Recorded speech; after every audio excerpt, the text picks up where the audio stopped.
आखिर पांडव कैसे कुंभकर्ण की खोपड़ी में डूब गए? क्यों गए थे पांडव लंका? और कैसे पांचों पांडव कुंभकर्ण की खोपड़ी में डूबने लगे? किसने बचाया पांडवों को डूबने से? आखिर क्या था खोपड़ी का रहस्य? आप देख रहे हैं इनक्रीज माइंड।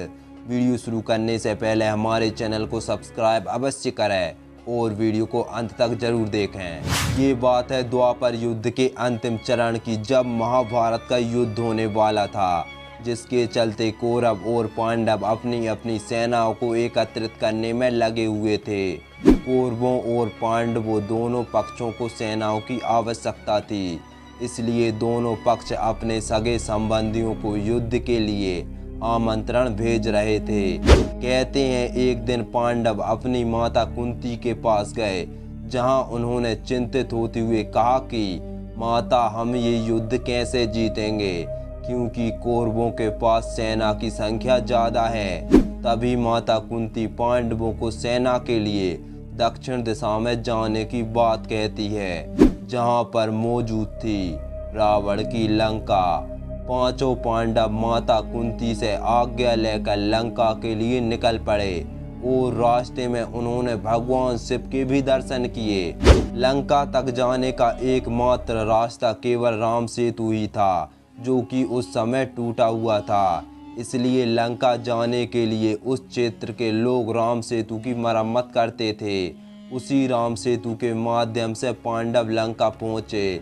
तब वहाँ पर उन्होंने पहुंचकर माता मंदोदरी से भेंट की।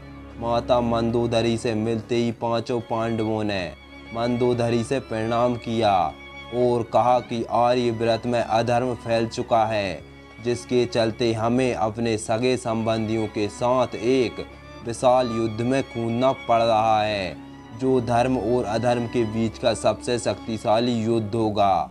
हम अपनी माता कुंती के आदेश से यहाँ पर आए हैं और हम आपसे चाहते हैं कि आप अपनी विशाल सेना के साथ महाभारत युद्ध में हमारा समर्थन करें।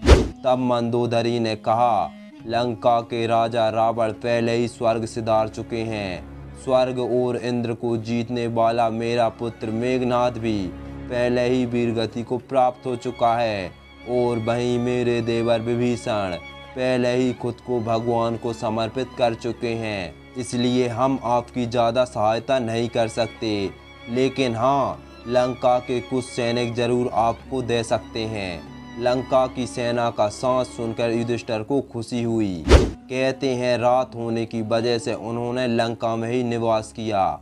सुबह मंदोदरी ने पांचों पांडवों को स्नान के लिए भेजा। पांचों पांडव स्नान के लिए सरोवर की तलाश में निकल पड़े। तभी उन्हें एक सरोवर दिखा, लेकिन आपको बता दें वो सरोवर नहीं बल्कि कुंभकर्ण की खोपड़ी थी। जैसे ही पांडव स्नान के लिए खोपड़ी में उतरे तो पांचों पांडव उस सरोवर में डूबने लगे। उन्हें कुछ भी समझ नहीं आ रहा था कि आखिरकार उनके साथ ऐसा क्यों हो रहा है। तभी वहाँ एक मौजूद ग्वाले ने पांडवों को खोपड़ी में डूबते देखा और ये बात जाकर मंदोदरी को बताई। मंदोदरी पांडवों की मदद के लिए सरोवर पहुंची।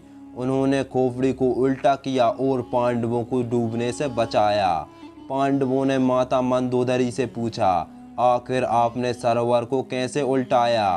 तभी माता मंदोदरी बताती है कि ये सरोवर नहीं बल्कि मेरे देवर कुंभकर्ण की खोपड़ी है।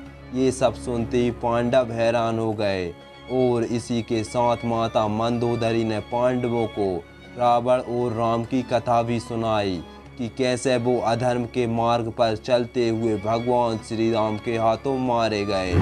मंदोदरी ने पांडवों से कहा, अगर तुम धर्म के साथ हो तो निश्चय ही विजय तुम्हारी होगी।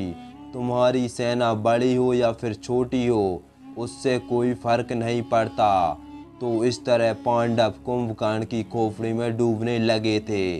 अगर वीडियो पसंद आई हो तो लाइक अवश्य करें और देखते रहिए इनक्रीज माइंड।